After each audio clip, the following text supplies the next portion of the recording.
राम राम मंडळी, पुन्हा एकदा तुमच्या सर्वांचं स्वागत आहे आपल्या सर्वांच्या लाडक्या यूट्यूब चॅनलवरती, ज्याचं नाव आहे इन्फायनाइट टिप्स. आपण डेलीचं ॲनालिसिस बघत आहोत. आज आहे 17 डिसेंबर 2025. सो आजचा आपण ॲनालिसिस बघायचं आहे. त्याचसोबत आपण काय बघणार आहोत, कालच्या आपल्या ज्या लेवल्स होत्या त्या परफेक्टली प्ले झालेत की नाहीत, किती स्टॉप लॉस उडलेत, किती टार्गेट डन झालेत, हे आपण आता चेक करायचं आहे. ठीक आहे, सुरुवात करू आपण जीबीपी जेपीवाय पासून. ऑब्व्हियसली आपण करन्सी पेअरला 1 आवरचा टाइम फ्रेम वापरतो. आपली स्ट्रॅटेजी असणार आहे फिबोनाचीची स्ट्रॅटेजी. ठीक आहे, सो ही माझ्यासाठी काल एक लेवल होती सेलिंगसाठी. का होती? कारण माझं या ठिकाणावरून फिबोनाची होता आणि या ग्रीन लाईनला आल्यानंतर मी सेल करणार होतो. त्याच्यानंतर माझा हा स्टॉपला सिंगल कॅन्डलमध्ये हिट झालेला होता. ठीक आहे, त्यानंतर मला या ठिकाणी ना की ट्रेंड अपोजिशन दाखवलंय किंवा ट्रेंड कंटिन्युएशन दाखवते. सो माझ्यासाठी जीबीपी जेपीवायसाठी नवीन कुठलीही लेवल नसणार आहे. एयूडी जेपीवाय बघूया. एयूडी जेपीवाय मध्ये सुद्धा या ठिकाणी काल ओके ट्यूजडेला आय थिंक सेकंड ओके काल या ठिकाणी माझा टार्गेट डन झालेलं तुम्हाला बघायला भेटेल का? कारण एक सेकंड चेक करूया आपण. ही आपली लेवल होती. Okay perfect. या ठिकाणी आपल्याला टार्गेट डन झालेलं बघायला भेटतं. या ठिकाणावरून मार्केटनं 1:2 आपल्याला दिलेलं आहे. सो एयूडी जेपीवायमध्ये आपलं टार्गेट डन झालं होतं आणि आजच्यासाठी एक नवीन लेवल आपण घेऊन आलेलो होतो. ती म्हणजे या ठिकाणी मार्केट येऊ शकतं आता आणि त्याच्यानंतर 1:2 मध्ये आपल्याला या ठिकाणी सेलिंगच्या दृष्टिकोनातून ट्रेड प्लॅन करायचा आहे. ठीक आहे,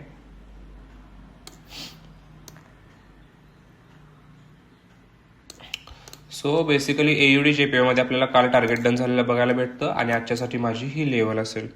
ठीक आहे, सो युरो जेपीवाय एकदा चेक करू. युरो जेपीवाय मध्ये काल कुठल्याही पद्धतीचा ट्रेड आपला ऍक्टिव्ह झालेला नव्हता आणि आत्ता सध्यासाठी माझ्यासाठी ही लेवल युरो जेपीवाय साठी पेंडिंग आहे. ठीक आहे, या ठिकाणी आल्यानंतर मी सेल प्लॅन करेल. या ठिकाणी स्टॉप लॉस असेल आणि त्याच्यानंतर माझं हे टार्गेट असेल.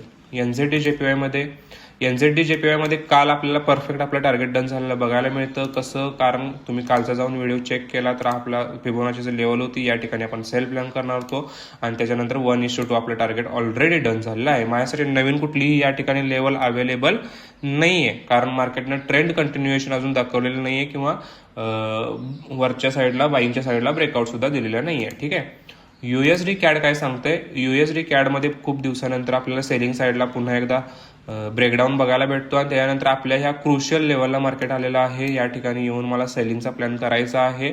सो इन्स्टंट आपल्याला हा एक ट्रेड भेटू शकतो ज्याचा अनालिसिस तुमच्या डोळ्यासमोर आहे फिबोनाचीच्या लेवल्स सहित. ठीक आहे, युरो युएसडीचं काल आपलं खूप चांगल्या पद्धतीचं टार्गेट डन झालेलं होतं. त्याच्यानंतर मार्केट बाईंगच्या लेवलला पुन्हा एकदा ट्रेंड कंटिन्युएशन दाखवलेलं आहे आणि त्याच्यानंतर आपल्याला कुठलीही लेवल आता सध्यासाठी मार्केटमध्ये अवेलेबल नाहीये युरो युएसडी साठी. एनझेडी युएसडी काय सांगते? एनझेडी युएसडी अजूनही आपल्या चक्रव्यूहामध्ये अडकलेला आहे. ना वरती मार्केटनं ब्रेकआउट दिला आहे ना ब्रेकडाऊन दिलेला आहे. सो माझ्यासाठी नवीन लेवल एनझेडी युएसडी साठी तरी नाहीये.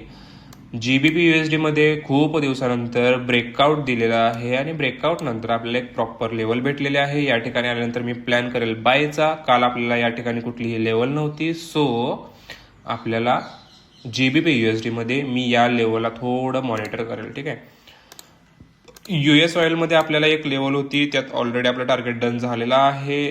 ठीक आहे, ही लेवल आपण ऑलरेडी प्रोव्हाइड केलेली होती. त्याच्यानंतर सॉरी युएस ऑइलची ही लेवल आपण प्रोव्हाइड केलेली नव्हती, पण आपल्याला आय थिंक ही लेवल आपल्याला किती चांगल्या पद्धतीने प्ले झालेली आपण बघू शकताय.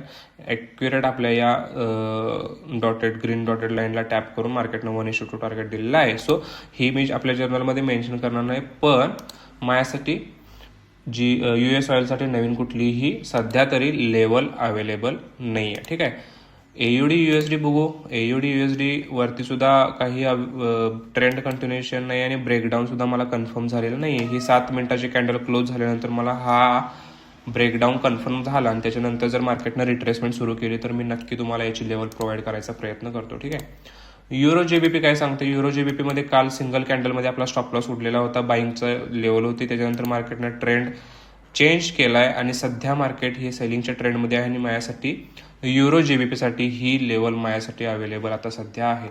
सो काल बरेच टार्गेट डन झाले. थोडेफार स्टॉप लॉसेस सुद्धा हिट झाले. गोल्डचं बघूया. गोल्ड आपल्याला अजूनही स्पेशल 1 आवरच्या टाइम फ्रेमला काही दिसत नाही. काल NFPची न्यूज होती, जेवढा पाहिजे तेवढा म्हणजे इम्पॅक्ट जेवढा मुवमेंट फास्ट अपेक्षित होते त्या पद्धतीनं काही इथं या ठिकाणी प्ले झालेली बघायला भेटली नाही. सो आपण बघू 15 मिनिटाला काय लेवल होऊ शकते काय. ऑलरेडी 15 मिनिटाला सुद्धा आपल्या लेवल्स प्ले करून झाले. सो मी स्ट्रक्चर मार्किंग आणि 15 मिनिटाच्या लेवल्स आपल्या ग्रुपवरती शेअर करायचा नक्की प्रयत्न करेल. ठीक आहे. सो डेली ॲनालिसिसचे व्हिडिओज आपल्याला खूप जास्त हेल्प करत आहेत. आपल्या कम्युनिटीला खूप जास्त मदत होत आहे. त्याच्यामुळं मागच्या आठवड्यात जसं आपण बघितलेलं आहे व्हिडिओमध्ये की 1007 म्हणजे ऑलमोस्ट 10% गेन केलेलं आहे. ऑलरेडी ह्या आठवड्यात सुद्धा आपण पहिल्या 3 दिवसात खूप चांगल्या प्रॉफिटमध्ये आहे.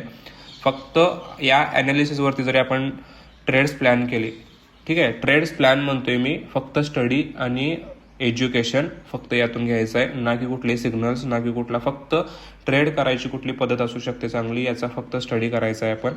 आणि याच्यानंतर जर आपल्याला खरोखर एक यामध्ये कॉन्फिडन्स आला तर त्याच्यानंतर आपण ट्रेडिंगबद्दल आपण विचार करू शकतो. सो बेसिकली आजच्या या लेवल्स होत्या. या लेवल्सवरती नक्की तुम्ही मॉनिटर करत राहा. मी आणि अपडेट करेल ज्यावेळेला नवीन कुठल्या लेवल्स अवेलेबल होतील. Thank you so much. भेटू आपण उद्याच्या ॲनालिसिस व्हिडिओमध्ये.